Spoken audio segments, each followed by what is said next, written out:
जय गुरु जी, शुक्राना गुरु जी, अनंतम अनंतम शुक्राना गुरु जी। प्यारी प्यारी संगतों को जय गुरु जी। गुरु ब्रह्मा गुरुर्विष्णु गुरुदेव महेश्वरा, गुरु साक्षात परम ब्रह्म तस्मै श्री गुरुवे नमः। संगत जी, मैं गुरु जी की बेटी गुरु जी की चरणों में यह शुक्राना सत्संग शेयर कर रही हूँ।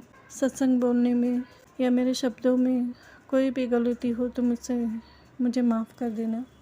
यह मेरा संध्या बेड़ा का शुक्राना सत्संग है। सत्संग शुरू करने से पहले मैं गुरु जी का मंत्र जाप करूँगी। ओम नमः शिवाय, शिव जी सदा सहाय। ओम नमः शिवाय, गुरु जी सदा सहाय। गुरु जी, आज गुरुवार के दिन, इतने पावन दिन में मेरा शुक्राना सत्संग शेयर करने का शुक्राना गुरु जी, अनंतम अनंतम शुक्राना। मेनका जी को मैं थैंक्स कहना चाहूँगी। Thank you so much Menaka ji, मेरा शुक्राना सत्संग बाकी संगतों के साथ साझा करने के लिए। संगत जी, मैं पहले समय पर शुक्राना सत्संग शेयर नहीं कर पाती थी। आज पता चला हमारे सत्संग शेयर करने से कितनी संगतों को उनका जवाब मिलता है और ब्लेसिंग्स भी मिलती हैं। इसलिए गुरु जी कहते हैं, जो कृपा मैंने तुम पर की है, समय पर शुक्राना सत्संग शेयर करो। पता नहीं मैं यह क्यों बोल रही हूँ। गुरु जी शायद कई संगतों को कहना चाह रहे हैं। जय गुरु जी। संगत जी, यह सत्संग दिवाली के समय का है। संगत जी, मेरे पति अंकल ड्राइविंग करते हैं। हमारा खुद का 4 व्हीलर है। ओला उबर के थ्रू से कस्टमर मिलते हैं। संगत जी, पहले के मुताबिक अभी जो रेट दे रहे हैं वह कम है और कभी कभी गाड़ी भी वह निकाल नहीं पाते। इसकी वजह से हमें फाइनेंशियली स्ट्रगल करना पड़ रहा है। संगत जी, दिवाली नज़दीक आ रही थी उस वक्त। पहले तो मुझे लगा इस दिवाली में यह दिवाली अच्छी नहीं हो जाएगी। बहुत समय से हम घर को कलर कर नहीं पा रहे थे। इस बार भी होगा या नहीं, यह भी चिंता थी, क्योंकि संगत जी, हमारा जो लिविंग रूम है उसका कलर बहुत ख़राब हो चुका था। संगत जी, मानोगे नहीं, गुरु जी ने ठीक दिवाली के 2 दिन पहले ही हमारा घर, हमारा नहीं, यह गुरु जी का ही घर है। संगत जी, गुरु जी ने घर पर बहुत ही अच्छा कलर करवाए। फ्रंट के वॉल पर वॉलपेपर लगवाए, वह भी कम बजट पर। संगत जी, जो भी इच्छा हमारे मन में होती है गुरु जी ऐसे पूरा कर देते हैं। जय गुरु जी, शुक्राना गुरु जी, अनंतम अनंतम शुक्राना गुरु जी। संगत जी, दिवाली में हमने शॉपिंग भी की और धनतेरस के दिन गुरु जी ने हमें बहुत ही अच्छा समय ब्लेस किया। जैसा मैं चाहती थी वैसा ही समय दिलाया गुरु जी ने। शुक्राना गुरु जी, अनंतम अनंतम शुक्राना गुरु जी। संगत जी, गुरु जी की कृपा से बहुत ही अच्छे से लक्ष्मी पूजा हुई। संगत जी, गुरु जी का कई बार मैसेज भी आया, मैं और माता लक्ष्मी तेरे घर आएंगे। संगत जी, उस दिन गुरु जी तितली के रूप में आए थे। जय गुरु जी, शुक्राना गुरु जी, अनंतम अनंतम शुक्राना गुरु जी। गुरु जी का और एक मैसेज आया था, बेटी मैंने तेरे लिए गिफ्ट भेजा है, तो खुश हो जाएगी। संगत जी, दिवाली जाने के बाद अमेरिका से मेरा भाई आया। उसने अमेरिका से मेरे लिए 3 सैंडल लेकर आया, जिसमें से एक सैंडल मैंने मेरी छोटी बहन की बेटी को दिया।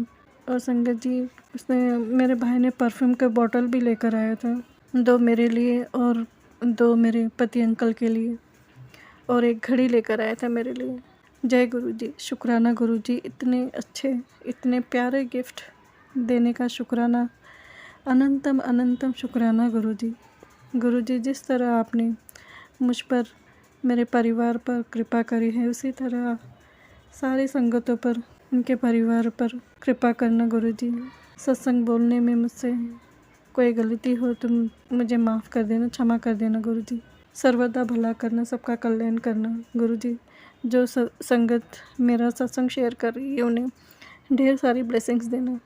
जो संगत मेरा सत्संग सुन रही है उन्हें भी गुरु जी ढेर सारी ब्लेसिंग्स देना गुरु जी। जय गुरु जी। अब मैं अगले सत्संग की तैयारी करूँगी। ओम नमः शिवाय, शिव जी सदा सहाय। ओम नमः शिवाय। गुरु जी सदा सहाय। जय गुरु जी। आइए संगत जी, अब सुनते हैं अगला सत्संग। जय गुरु जी, शुक्राना गुरु जी। आज मैं अपना सत्संग शेयर करना चाहती हूँ गुरु जी का मंत्र जाप करके। ओम नमः शिवाय। शिव जी सदा सहाय। ओम नमः शिवाय। गुरु जी सदा सहाय। जय गुरु जी, शुक्राना गुरु जी। हुआ है यूँ कि रोज मेरे पास मैसेज आ रहे थे कि अपना सत्संग शेयर कर, तो आज मैं अपना सत्संग शेयर कर रही हूँ। ये मेरे बेटे से रिलेटेड है। उस पर बहुत बड़ा कष्ट आया था और अभी भी गुरुजी मुझे बता रहे हैं तेरे बेटे पर कष्ट है, सत्संग सुन और अपना सत्संग शेयर भी कर। ये संगत जी 2024 की बात है और उससे पहले भी पिछले सालों में, मतलब 2023 में क्या हुआ कि सीढ़ी पे जा रहा था, मैंने अचार लेने के लिए भेजा था कि जाओ आज बाहर से, घर का अचार ख़त्म हो गया था कि बाहर से अचार लेके आ जाओ। और तो वो गया सीढ़ियों में, तो सीढ़ी में गिर गया, तो उसको बहुत तेज गिरा और मुंह के बल गिर गया सीढ़ियों में, बाहर गली में। और वो बहुत तेज़ी से उठ के फिर ऊपर आया और जब मैंने उसको देखा तो बहुत सारा ब्लड लगा हुआ था पूरे मुंह पे। उसका एक दांत टूट गया था, आधा दांत टूट गया था, आधा था। तो उसको मेरा भाई हॉस्पिटल लेके गया और हॉस्पिटल में डॉक्टर ने उसको दवाई वगैरह जो देते हैं वो दिया और घर भेज दिया। उसके मुंह पे भी स्वेलिंग हो गई थी और अभी तक आज तक उसको आधी रात में दर्द होता है। तो गुरुजी ने पता नहीं कौन सा कष्ट काटा मेरे बच्चे पर से, वो तो उस दिन की बात हो गई। फिर धीरे धीरे ये स्टार्ट ही हो गया। मतलब मुझे समझ नहीं आया कि ये ऐसा क्यों हो रहा है। फिर एक दिन मेरे भाई का अलग मकान है, तो उस मकान पे वो गया, मेरे साथ ही जुड़ा हुआ है वो मकान भी। वहाँ पर उसकी सीढ़ी पर से वो उतर रहा था, उतरते उतरते उसका पैर फिसला और वो गिर गया, दोबारा गिर गया। और गिरने के बाद संगत जी वो उठा और उसको कुछ हुआ नहीं, क्योंकि इससे पहले मेरे पास एक सत्संग आया था, ये सत्संग सुन और अपना बेटे का कष्ट कटवा ले, तो मैंने वो सत्संग सुना था।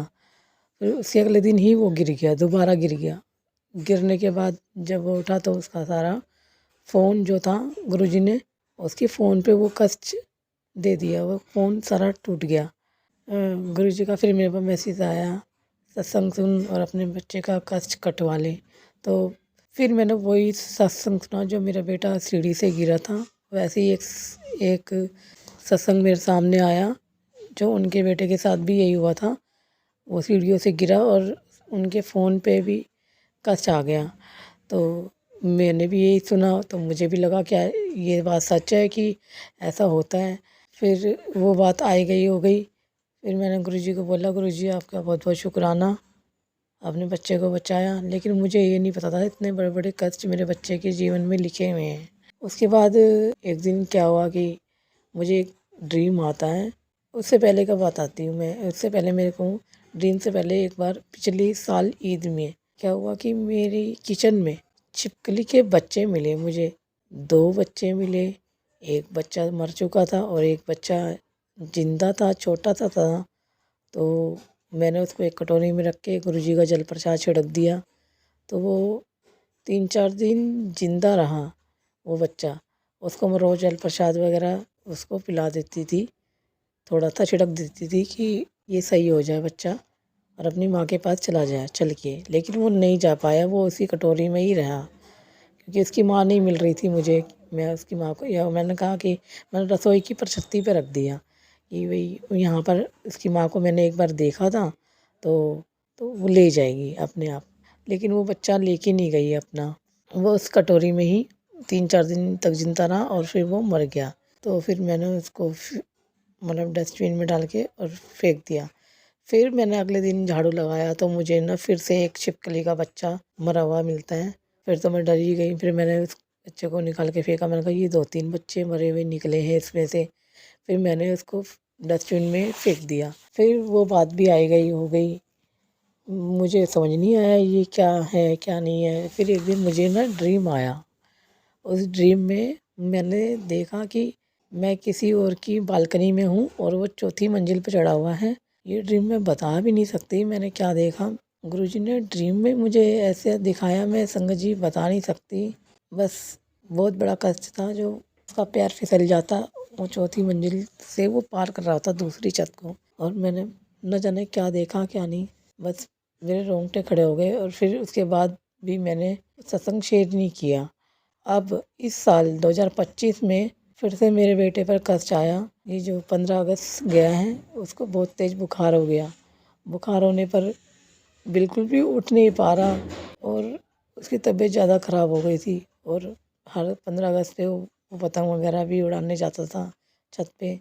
लेकिन मैं उसको देख करके बिल्कुल मायूस हो गई कि वो ये कैसे लेटा हुआ है, बिल्कुल ये बिल्कुल नहीं उठा। मैं खाना वगैरह बनाने में लगी हुई थी उसके लिए, लेकिन वो उठ नहीं रहा था, मतलब बिल्कुल सोया हुआ था। उसका फेस देख के बिल्कुल अजीब सा लग रहा था मुझे। फिर मैंने क्या किया, उसका बुखार उतर ही नहीं रहा था, वो चल ही नहीं पा रहा था। मैंने क्या किया, गुरुजी का जल प्रसाद लिया और जल प्रसाद से उसकी पूरी बॉडी को ठंडे पानी से साफ़ कर लिया। इसमें ठंडे पानी में जल प्रसाद मैंने मिलाया और एक कपड़ा लेकर उसकी पूरी बॉडी को साफ़ कर दिया। आधे घंटे के अंदर अंदर वो उठ के खड़ा हुआ और अपने कपड़े पहने, और थोड़ा सा गली में नीचे ऊपर होने लगा। और उसके बाद उसका वो धीरे धीरे करके वो बुखार उसका उतर गया। फिर मैंने वो गुरुजी का शुक्राना किया, मतलब गुरुजी के पास बैठ कर उसका उनका शुक्राना किया। मंदिर भी लेके गई उसको, बड़े मंदिर लेके गई। फिर उसके बाद यही 2025 में दोबारा ऐसे ही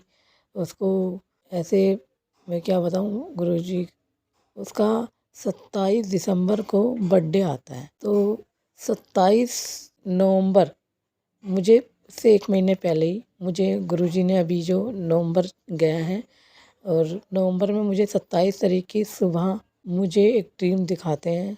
उस ड्रीम में मैंने पहले अपना ड्रीम देखा, उस ड्रीम को मैं ड्रीम में ही बता रही हूँ अपने बेटे को। और बेटा फिर ड्रीम में ही वो ऊपर चला जाता है छत पे, और अब मेरे भाई की छत पे जाता है, वहाँ से वो झांक रहा होता है। झांकते झांकते पीछे से पता नहीं बंदर या कोई कुछ आता है, और मैं सामने अपनी छत पे खड़ी हुई हूँ। तो वो झांकते झांकते वो इधर की बजाय, वो बंदर जब उसको हिट करता है तो वो मेरी तरफ भागने की बजाय वो सीधा हमारी राइट बैक साइड में एक गली और है, उसमें जा गिरता है। और संगत जी, मेरी आँख खुल गई और मैं एकदम से चौंक कर अपने बेटे को देखने लग गई। तो वो भी उठ गया और उसने पूछा क्या हुआ। मैंने कहा मैंने ऐसे फिर से वो ड्रीम देखा। जब मैंने तारीख देखी तो 27 तारीख थी संगत जी। मैंने कहा 27 तारीख को तो तेरे बर्थडे आता है दिसंबर में, मुझे 1 महीने पहले ही दिखाया गुरुजी ने। मैं तो बहुत डर गई, मुझे समझ नहीं आया उस दिन से। आज 4 तारीख है, 4 दिसंबर है। उससे पहले मेरे को गुरुजी के मैसेज आ रहे थे कि अपने घर में छोटा सा सत्संग करा। मेरे मन में ही बैठ ही गई। अब जो मुझे ड्रीम आ रहे हैं ये ऐसे ही नहीं आ रहे, कुछ बड़ा ही संकट है। क्योंकि संगत जी, ये मेरी सिस्टर का बेटा है और मैं इसकी मौसी हूँ। मैंने शादी नहीं करी, और तो ये जब इसकी मम्मी की शादी हुई थी उसके ऊपर भी किसी ने ब्लैक मैजिक करा रखा था। तो वो ठीक शादी के 2 साल के बाद, 2 साल के अंदर अंदर वो गुजर गई। उससे पहले मेरी छोटी बहन को बोल के गई कि ये बच्चा मेरे को दे देगी, मतलब अपनी, मैं उसकी बीच वाली सिस्टर हूँ, तो मुझे दे के गई।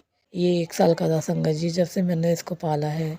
1 साल के बाद ये आज 16 साल का पूरा होकर 17वें में लग जाएगा। संगत जी, बस मैं यही कहूँगी गुरुजी से, गुरुजी मेरे बच्चे पर जो भी कष्ट है गुरुजी वो छोटे में कटवा दीजिए, लेकिन इतनी बड़ी सज़ा मत दीजिए। मैंने शादी भी नहीं की, अभी हम दोनों ही रहते हैं, बस हम दोनों ही हैं अकेले घर में।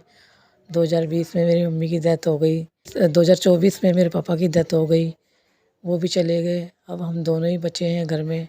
संगत जी, आप लोग भी अरदास कीजिएगा मेरे बच्चे के लिए। किसी एक संगत की भी अरदास मेरे बच्चे के लिए लगी तो गुरुजी इसको जीवन दान दे देंगे। मैं बहुत परेशान हूँ संगत जी। बस फिर गुरुजी का मैसेज आने लग गया कि अपने घर में सत्संग करा, चाहे छोटा ही करा। तो फिर मैंने, आज 4 तारीख है, आज का दिन भी अच्छा था, तो मैंने सोचा कि चलो आज 1 घंटे का ही सत्संग कर देते हैं। मैंने गुरुजी का चोला तो लगाया नहीं, मेरे मन में इतनी घबराहट थी, मैंने जल्दी जल्दी जहाँ पर मैं कड़ा प्रसाद बनाया और जल प्रसाद रखा और संगत जी मैंने सत्संग कर दिया। गुरुजी ने भी मुझे बताया कि मैं आया हूँ। उन्होंने अपनी खुशबू से मुझे बता दिया कि वो आए हैं और बस सत्संग हो गया। उसके बाद मुझे लगा कि मुझे सत्संग शेयर करना चाहिए, तो मैंने दोबारा सत्संग शेयर किया है ये। मैं अपने सत्संग को यहीं विराम लगाती हूँ और आगे और भी सत्संग शेयर करूँगी। जय गुरु जी, शुक्राना गुरु जी। ओम नमः शिवाय। शिव जी सदा सहाय। ओम नमः शिवाय। गुरु जी सदा सहाय। जय गुरु जी, शुक्राना गुरु जी। अनंतम अनंतम शुक्राना मेरे गुरुपा।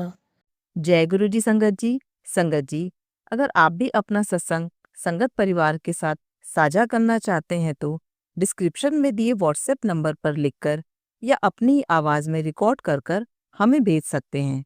संगत जी, आपसे एक विनती है कि सत्संग वीडियो को आगे जरूर शेयर करें ताकि ज्यादा से ज्यादा संगत परिवार को गुरु जी की ब्लेसिंग मिल सके। ओम नमः शिवाय। शिव जी सदा सहाय। ओम नमः शिवाय। गुरु जी सदा सहाय।